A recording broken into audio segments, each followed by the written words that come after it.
Okay so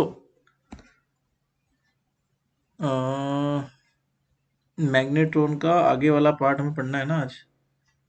last class में हम लोगों ने मैग्नेट्रॉन को देखा था, ठीक है, उसकी कुछ बातें की थी। और अब आज वाली क्लास में थोड़ा सा मैथमेटिकल डेरिवेशन वगैरह वगैरह पढ़ना है ना।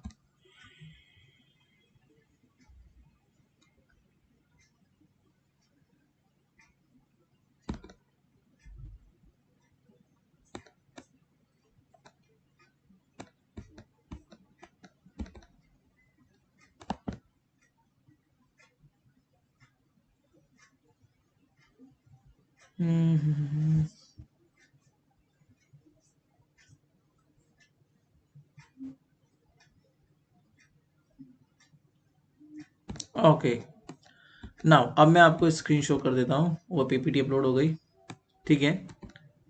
So after uploading PPT the screen will be visible now. Okay हाँ, मुझे इतना बता दो कि लास्ट हम लोगों ने क्या लिखा था, लास्ट लाइन क्या थी, कहाँ तक मैग्नेट्रॉन की बातें कर ली थी। सिलेंड्रिकल मैग्नेट्रॉन हम लोग को पढ़ रहे थे, इतना तो मुझे पता है, बट तुम्हें मैंने लास्ट क्या पढ़ाया था उतना समझा दो, क्योंकि सिलेंड्रिकल मैग्नेट्रॉन में मैं तुम्हें एनोड कैथोड बनवा डायग्राम तो मैंने आपको बनवा दिया था, ठीक है। और सिलेंड्रिकल मैग्नेट्रॉन में ये लिखवाया होगा शायद, आई थिंक। क्यों, रजिस्टर खोलो तुम्हारा एक बार। एजाज, अशोक, उस दिन कौन कौन आया था क्लास में? हेमंत,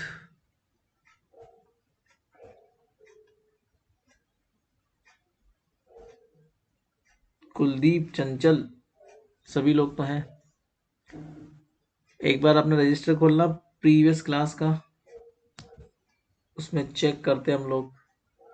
डायग्राम बनाया था लास्ट में, डायग्राम तो याद है मुझे, कुछ लिखवा नहीं डायग्राम के बारे में।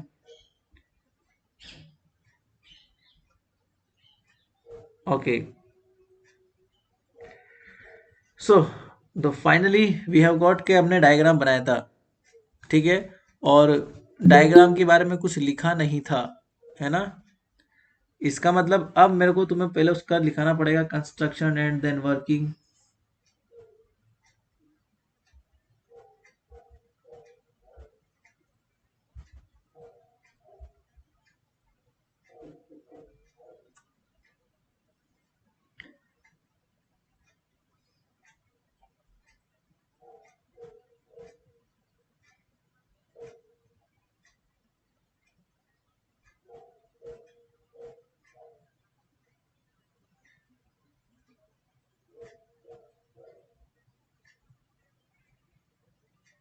हम्म, चलो अब मैं आपको उस डायग्राम का थोड़ा डिस्क्रिप्शन लिखवाता हूँ, है ना।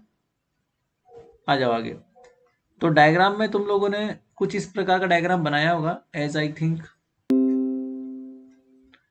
अगर तुमने कुछ बनाया होगा ना तो वो ये होगा, ऐसा कुछ डायग्राम होगा। और मैं शॉर्ट में बता, ये कैथोड है, ये इलेक्ट्रॉन का पाथ है, ये फूल पत्ती, ऐसा कुछ डायग्राम होगा, है ना। इसको डी से कनेक्ट कर रखा है हमने। अब इसमें थोड़ा आगे लिखते हैं। तो डायग्राम के बाद लिखो मैग्नेट्रॉन कंसिस्ट एन एनोड, बस इसके बारे में डिस्क्रिप्शन लिखना है और कुछ नहीं है। Magnetron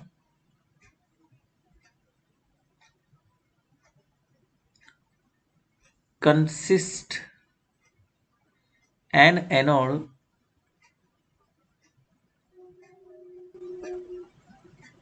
and cathode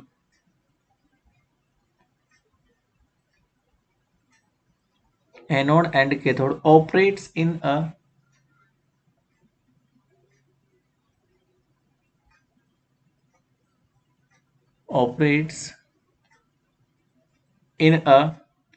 DC magnetic field. DC magnetic field normal to the DC electric field.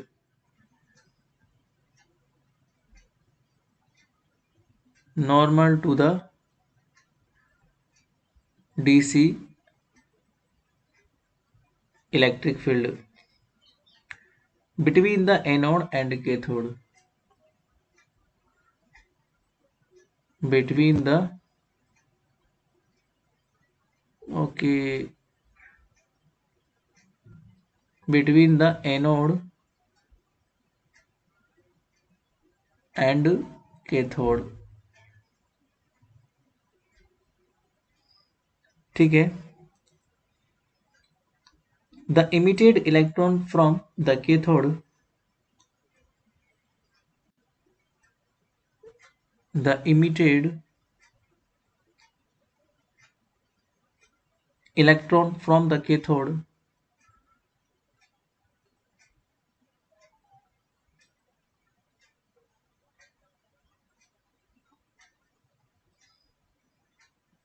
to move in a current path, cathode move in a current path, move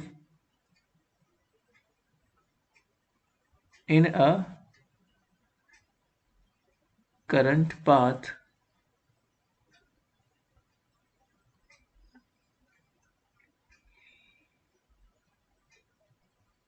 under the influence of cross field,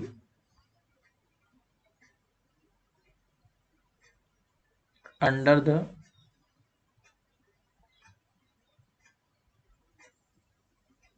influence of cross field. इसका मतलब समझे तुम लोग. पहली बात तो magnetron के अंदर एनोड होता है, कैथोड होता है. मैंने लिखवाया था ये एनोड है और ये कैथोड है. ओहो हो, लाइट गई.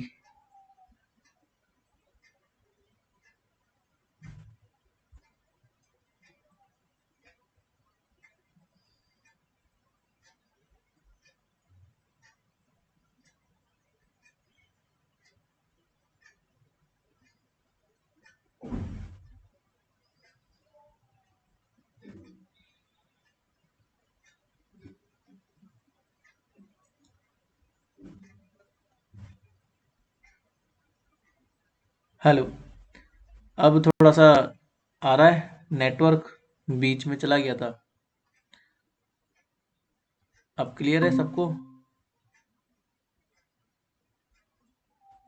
क्यों Ejaz, Kuldeep? Yes sir, clear है. ओके. चंचल ने बोला ठीक है तो भाई ठीक है भाई. तो आगे देखो. तो बात केवल इतनी सी है. मान लो कि यहाँ पर जो है वो एनोड है और ये जो है वो कैथोड है. ठीक है ना, ये मैंने लिखवाया हुआ है. Operates in a DC magnetic field normal to the DC electric field between the anode cathode.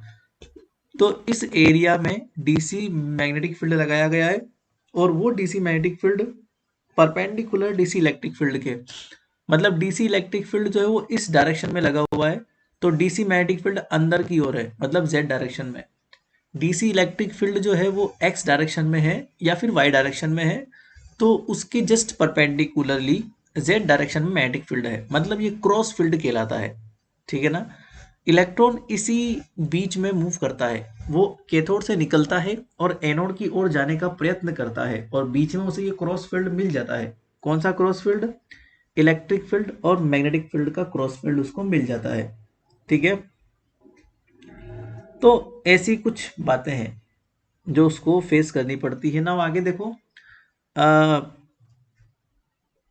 If magnetic field is strong then electric field. मान लो मैग्नेटिक फील्ड ज्यादा है. If magnetic field is strong than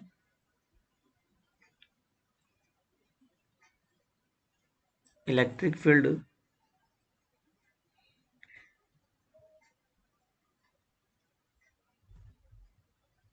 then electron will not arrive in the anode.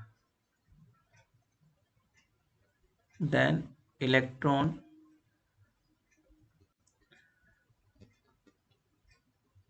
will not arrive at anode. तो वो anode की ओर नहीं जा पाएगा. But return to the cathode, but वो कैथोड की ओर लौट क्या जाएगा, but return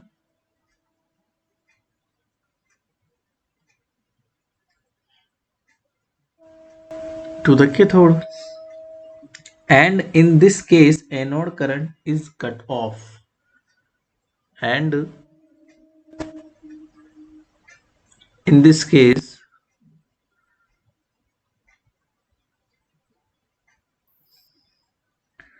anode current is cut off.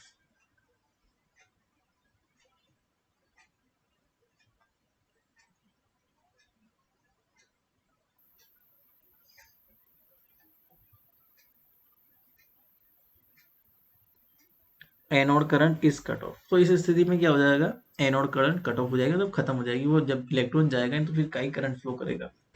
अब इसका फटाफट से मैथमेटिकल डेरिवेशन कर लूं मैं, जितना तुम्हारे काम का है मैं उतना ही कराऊंगा, क्योंकि मैग्नेट्रॉन जो है इतना तुम्हारे एग्जाम में नहीं आता, ठीक है। इसलिए तो इक्वेशन ऑफ मोशन की बात करते हैं। So equation of electron motion की जब हम बात करेंगे तो यहां पर बेसिकली क्या हो जाएगा, देखो the equation of motion in cylindrical magnetron, तो आपको ये इनिशियल तो याद रखनी पड़ेगी, देखो क्योंकि इसका डेरिवेशन कोई फायदे का नहीं है, बट ये पहला आपको याद रखना पड़ेगा, इसके बाद तो आ जाएगा। The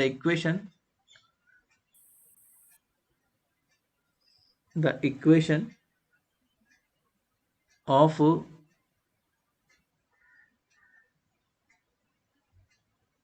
motion for electron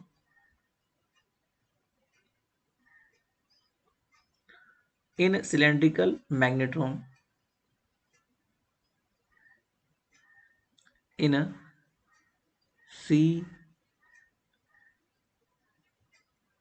cylindrical magnetron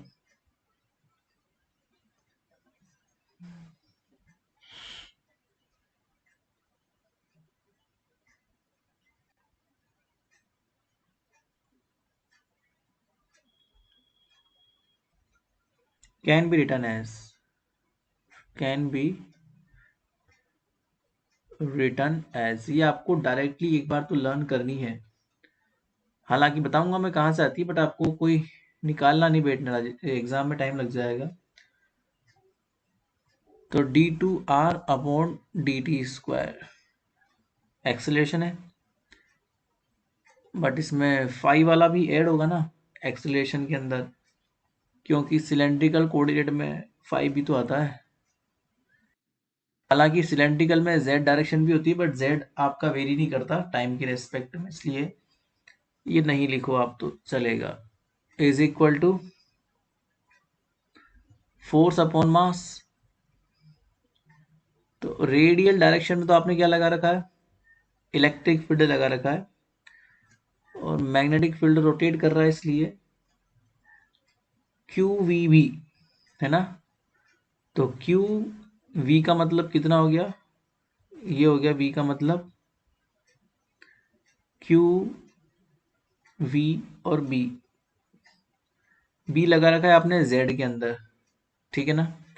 ये आपको याद रखनी है, ये फोर्स इक्वेशन कहलाती है। अब मैं आपको थोड़ा रफ में समझा दूं कि आती कहाँ से, हालांकि तुम्हें इसका कोई इतना कोई वो रोल नहीं है कि तुम्हें इसको पूरा सोल्व करना है। बाकी कोई भी फोर्स इक्वेशन जो होती है ना, वो ये होती है कि सिस्टम में लगने वाले जितने भी फोर्सेस होते हैं उन सबको बराबर एम ए के कर दो। सिस्टम में दो फोर्सेस लग रहे हैं क्योंकि दो तरह के हमारे पास फील्ड अवेलेबल हैं। पहला जो फील्ड है वो है इलेक्ट्रिक फील्ड, ठीक है। इलेक्ट्रिक फील्ड जो है उस वजह से इलेक्ट्रिक फोर्स लगता है F is equal to q E. Magnetic field जो है उसकी वजह से फोर्स लगता है F is equal to Q v cross B. दोनों ही फोर्सेस को आप यहाँ पुट कर देंगे। अब चूंकि ये सिलेंड्रिकल सिस्टम है, इसलिए सिलेंड्रिकल कोऑर्डिनेट यहाँ पे काम करते हैं। Basically cylindrical coordinate r, phi और जेड होते हैं।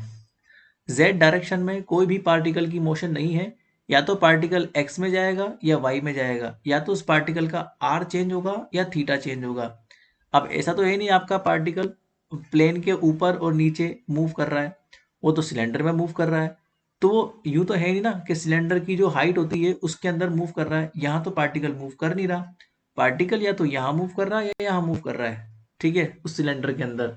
तो या तो उसका आर चेंजेबल है या उसका फाई चेंजेबल है, उसका जेड चेंजेबल नहीं है सिलेंड्रिकल सिस्टम में।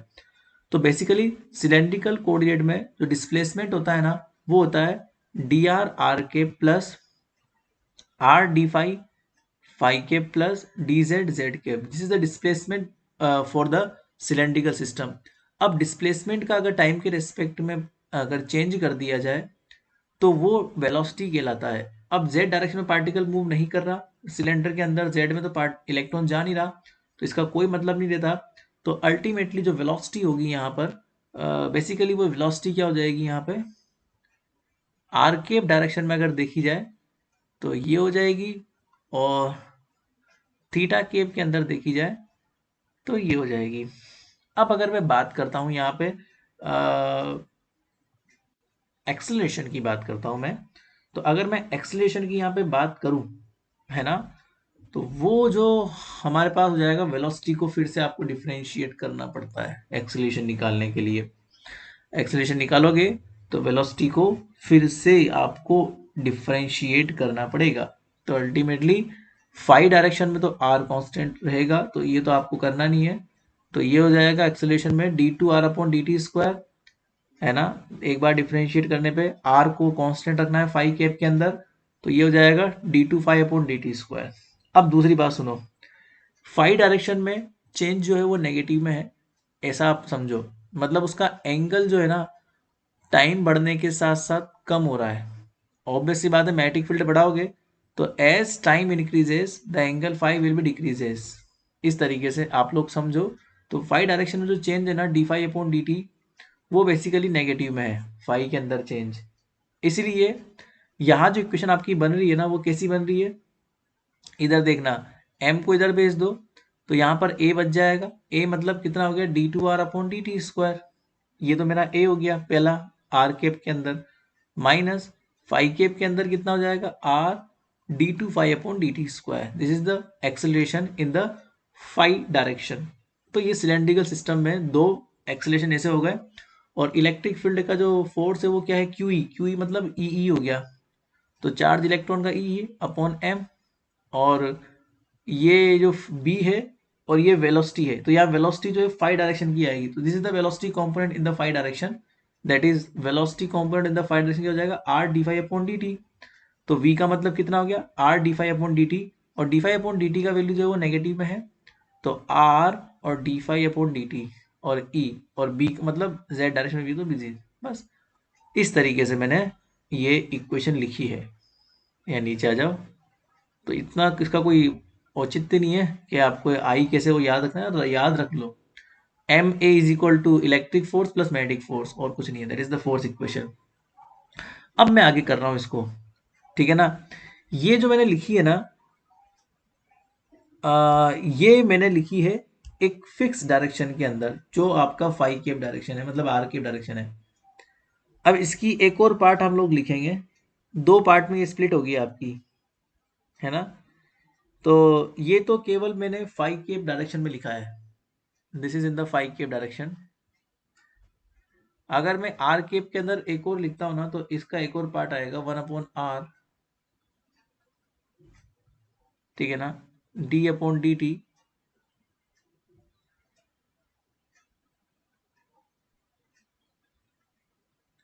Are square D phi upon D T,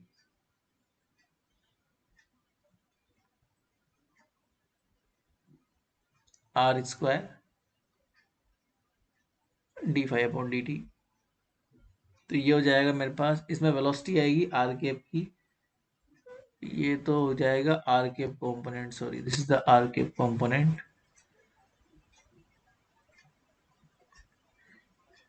and this is the phi cap component. तो इसमें कितना हो जाएगा मेरे पास, ई अपॉन एम, क्योंकि फाई केप के अंदर इलेक्ट्रिक फील्ड तो है नहीं, केवल मैग्नेटिक फील्ड है, तो e upon m B z और अगर फाई केप में मैग्नेटिक फील्ड इधर है तो इसका परपेंडिकुलर वेलोसिटी कहाँ पे होगी, आर केप में आएगी। तो ये आर केप की वेलोसिटी लिख दी।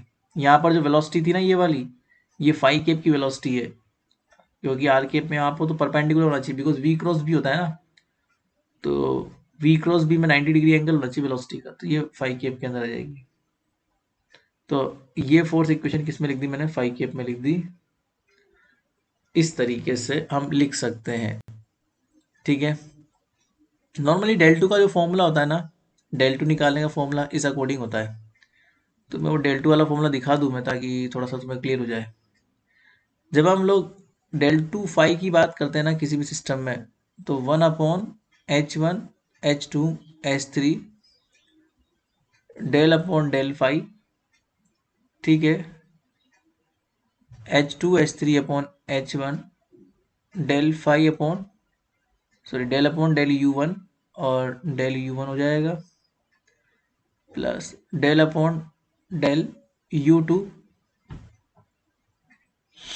डेल अपॉन डेल U2, और ये होता है H1 H3 upon H2 del phi upon del U2, plus del upon del U3 H1 H2 upon H3 और डेल फाई अपॉन डेल। इस तरीके से लिखते हैं हम लोग ये चीज़, है ना। तो यहाँ पे H1 जो होता है ना सिलेंड्रिकल में, वो 1 होता है। H2 जो होता है वो R होता है, मतलब रेडियस, और H3 जो होता है वो 1 होता है। तो आई केप, जे केप, के केप में 3 अलग अलग कंपोनेंट्स हैं हमारे पास। अब यहाँ पर जो U1 U2 U3 है ना, वो बेसिकली जो है अलग अलग डायरेक्शन में अलग अलग है ना। ओके, तो हमारे पास बस तो टाइम के रेस्पेक्ट में करना है ना इसको डिफरेंशिएट। तो यहाँ पर U1 भी टाइम है, U2 भी टाइम है, U3 भी टाइम है, तीनों ही टाइम कंपोनेंट है, ठीक है। और फाई जो है कांस्टेंट है, तो यहाँ पे पोजीशन वेक्टर लिखना पड़ेगा आपको।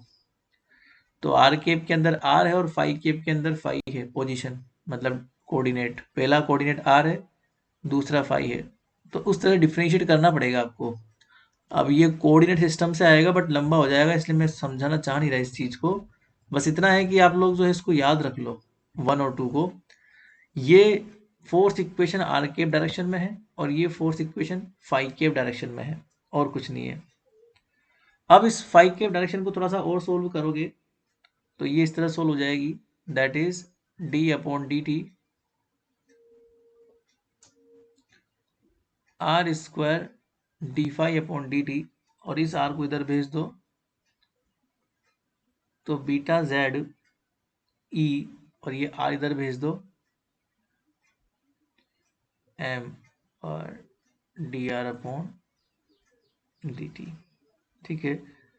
इसका एक फॉर्मूला होता है साइक्लोट्रॉन फ्रीक्वेंसी का, ये एक फॉर्मूला बन गया। We know that the cyclotron frequency,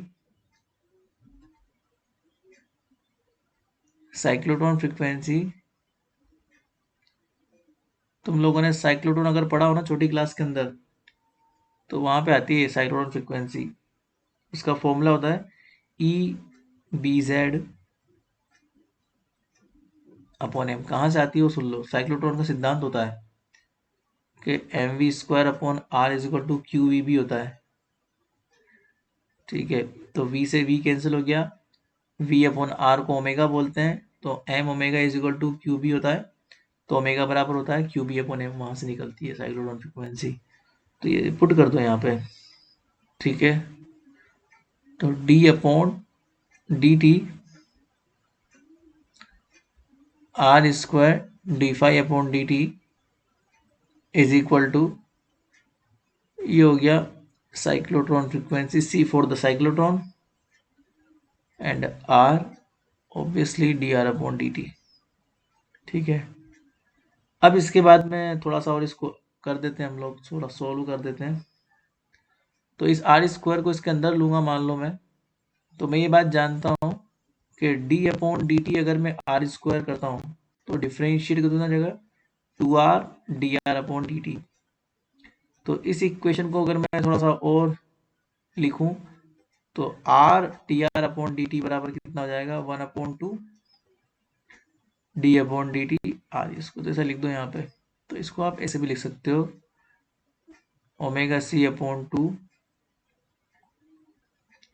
D upon D T R square. ठीक है, अब डी अपॉन डी टी से D upon D T compare कर लो, अदरवाइज आप लोग चाहो तो इसको इंटीग्रेट कर दो। So integrating with respect to T, integrating with respect to T, तो डिफरेंशिएशन का इंटीग्रेशन नॉर्मल हो जाएगा, है ना। और इसको डिफरेंशिएट करेंगे तो कितना हो जाएगा, ओमेगा सी अपॉन 2, और ये हो जाएगा R square plus integration constant capital K. ठीक है ना, इंटीग्रेशन कांस्टेंट कैपिटल के। अब इसको वैल्यू निकालनी पड़ेगी बाउंड्री कंडीशन से। तो बाउंड्री कंडीशन ये है, at r is equal to a, मतलब आर की वैल्यू रेडियस के बराबर ले जाओ सिलेंडर की, मतलब कैथोड की। इसका मतलब ए क्या है यहाँ पे, radius of the cathode cylinder, radius of the cathode cylinder, जो अंदर वाला सिलेंडर ना उसकी बात कर रहा हूं मैं, radius of the cathode cylinder. वहां पर अगर आपका पार्टिकल आ गया तो वो घूमेगा थोड़ी, वो तो रुक गया वहां पे आके, तो वहां पर उसका जो फाई में चेंज है वो जीरो हो जाएगा, क्योंकि वहां से पार्टिकल आगे नहीं जाएगा, घूमेगा ही नहीं ना वो। तो D phi upon D T क्या हो जाएगा, उसके लिए जीरो हो जाएगा।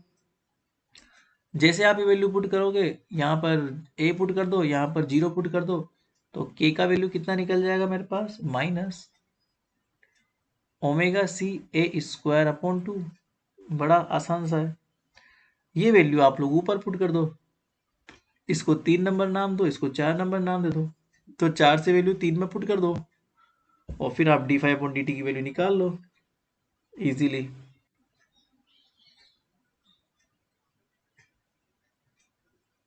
ठीक है, तो मेरे पास क्या हो जाएगा, यहाँ से D phi upon D t का वैल्यू सोल्व हो जाएगा। जब मैं 4 से वैल्यू को 3 में रखूंगा तो कितना आ जाएगा, ये आ जाएगा ओमेगा अपॉन सी, बाहर ले लेना क्योंकि दोनों में ओमेगा अपॉन सी, सॉरी ओमेगा अपॉन सी, ओमेगा अपॉन 2 आ जाएगा, और ये कितना बच जाएगा, ओमेगा अपॉन 2 कर दी 1 minus A square upon R square. So this is the angular displacement, equation number 5. Now since the magnetic field do not do any work on the electron, इसका मतलब जो भी वर्क होगा, ये बात तो मैग्नेटिक फील्ड के लिए बहुत सत्य सी बात है, इलेक्ट्रिक फील्ड ही वर्क करता है, मैग्नेटिक फील्ड कतई वर्क नहीं करता। सो सिंस, ये बात हम लोग बचपन से जानते हैं ना, 12th क्लास से, the magnetic field do not do any work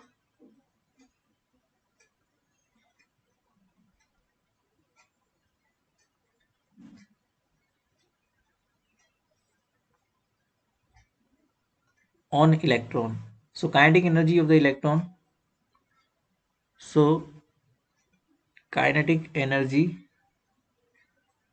of the electron, ये कितनी हो जाएगी मेरे पास,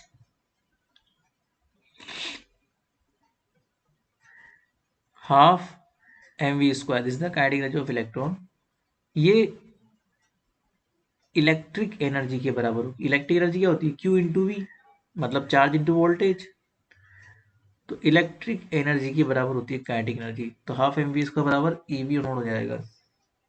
the electron velocity is given by, तो हमारे पास ये बात पता है हमें, कि मैंने ऊपर भी लिखवाया था आपको, अगर मैं यहाँ से v निकालूंगा ना, इलेक्ट्रॉन वेलोसिटी है, इलेक्ट्रॉन वेलोसिटी की बात मैं कर रहा हूँ, तो ये कितना हो जाएगा, इलेक्ट्रॉन वेलोसिटी 2, या फिर वी स्क्वायर बोल दो, 2 ev0 अपॉन m, तो यहाँ से निकल रहा, और हम जानते हैं, और ये आपको लिखवाया भी था मैंने, कि d are upon D t का whole square plus are square d phi upon D t का होल स्क्वायर, वो आपको ऊपर लिखा था डिस्प्लेसमेंट वेक्टर, वहीं से लिखा है मैंने, डिस्प्लेसमेंट वेक्टर डी आई बराबर D R are k plus r D five के होता है, तो उससे वेलोसिटी निकाल लो, है ना। और ये हम लोग बहुत सी बार पढ़ते भी तो है वहाँ पे, कहाँ पे, क्लासिकल में, R dot square plus are square five dot square, आपने पढ़ा भी होगा एमएससी प्रीवियस के अंदर, क्लासिकल मैकेनिक्स, लैग्रेंज निकालते वक्त। तो ये सिलेंड्रिकल सिस्टम में ऐसा होता है। अब इसको आप लोग दे दो इक्वेशन नंबर 7, इसको आप 7 नेम दे सकते हो, ठीक है। If B is the radius of the anode, मतलब वो जो बड़ा वाला सिलेंडर है ना, उसकी रेडियस अगर बी मान लेता हूं मैं, सपोज उस बड़े वाले सिलेंडर की रेडियस बी मान लेता हूं। So if B is radius of anode, कल मैंने दो बनाए सिलेंडर, एक एनोड बनाया था एक कैथोड बनाया था, तो ये ए रेडियस का है बी रेडियस का है। तो बाउंड्री कंडीशन ये हो जाएगी, सो एट, जब वोल्टेज हमारा वी नोट के बराबर हो जाएगा तो रेडियस जो है वो बी के बराबर चली जाएगी, और उस स्थिति में उसकी वेलोसिटी जो है ना, रेडियल वेलोसिटी बोलते हैं इस चीज को, वो जीरो हो जाएगी। इस स्थिति में क्या हो जाएगा, आर की जगह बी पुट कर दो, और डी फाई में कोई चेंज नहीं आएगा, केवल D are upon D T zero, तो ये हो जाएगा 2 E we naught upon M. Equation number 8 बोल दो इसको आप। अब इक्वेशन नंबर मैं 5 की बात करने वाला हूँ। इक्वेशन नंबर 5 देखना एक बार, उसमें D phi upon D T बराबर 5 ऐसे लिखा हुआ है ना। सो फ्रॉम इक्वेशन 5, मैं 5 की बात करने वाला हूँ, और 5 के अंदर ना r is equal to b put करने वाला हूँ। तो equation 5 becomes, in this condition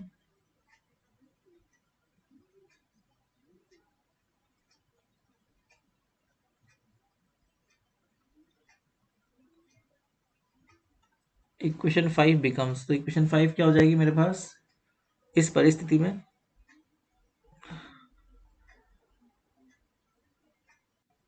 D phi upon D T is equal to omega c by 1 और 1 माइनस ए square upon b square. Equation number इसको 9 बोल दो। अब आप क्या कर सकते हो, वैल्यू पुट कर सकते हो, 9 का वैल्यू यहाँ पुट कर दो और सोल्व कर लो इसको, है ना। After solving and putting values, और कुछ नहीं करना, आपको ई वी नोड का वैल्यू निकालना है। तो ई वी नोड क्या आ जाएगा, omega c square m b square minus ए स्क्वायर का whole square upon 8b square. ये हो गया इक्वेशन नंबर 10। बस आज इतना ही पढ़ते हैं, क्योंकि इसके बाद और भी थोड़ा बहुत डेरिवेशन है, वो कल पढ़ाऊंगा मैं आपको सेम टाइम पे, ठीक है ना। अब एक बार आप अटेंडेंस और